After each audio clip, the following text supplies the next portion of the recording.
Right, last item, Capricornia Energy Hub. Quite a few of us went up to Yungala on Thursday, late afternoon, for a question and answer by the people planning the hydro plans for Broken River. My goodness, question and answer it was not. Questions were asked, they had no answers. They had no answers. It was just laughable, it really was. And so it was amazing. So Jodie actually put a really good post on her Facebook page, and I've asked her if she'll read it out to us. When they did answer questions, they answered them not realising that anyone was going to put anything together. So, the ultimate side hustle, this is called. I went to the town meeting in Yungala this afternoon to hear dignitaries from the Capricornia pumped hydro project provide community consultation. By the finish, it was clear to me that the pumped hydro does 5 things. It steals from the grid, makes money doing it, causes loss and harm to the community and the environment, respectively, and lies all the way to the bank.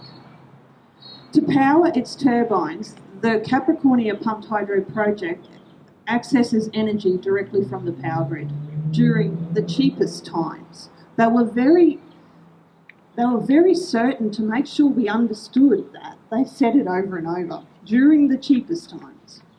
The company pays the lowest price possible for that energy. With the energy extracted from the grid, the dam will generate power and, like a big battery, hold that energy for a period of hours until peak energy times roll around. That energy is then sold back to the grid at the highest price possible. In the process, the dam produces a 23% deficit of the energy taken from the grid. It degrades in storage. This 23% loss will mean a new permanent and unnecessary strain on the grid that they took it from. It also ensures that energy prices will remain high for the end user as the company sells to the grid at peak usage times at the highest price. A good analogy for all of this is the company pays the lowest possible wholesale price for a product. They lose some in transit, but this doesn't matter because they will sell what's left at the highest possible retail price, recovering any loss and turning a healthy profit into the bargain. And what's more, no one will ever work it out. While Capricornia Pumped Hydro Project promises jobs will be available, they were sure to let us know that they did not know what the percentage was of those jobs that would be offered to the locals. They do say beyond the percentage of jobs allocated for locals, the rest will be sourced outside of the region. The biggest lie is that pumped hydro produces renewable energy. If by renewable they mean they tap into the grid power, which is generated by fossil fuels, coal, diesel or gas, then I guess it's renewable. A hydroelectric dam is nothing more than a parasite hanging off the side of the grid.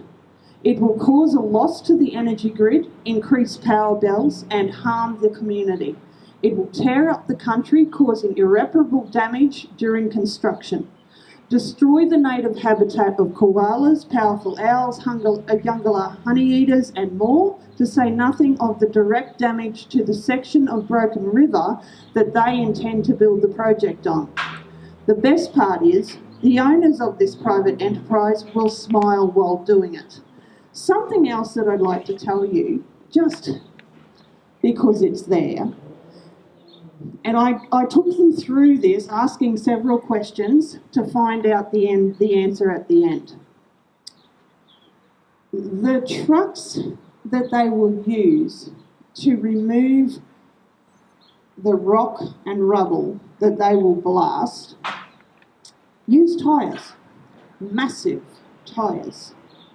those tyres, while they are, what's the word?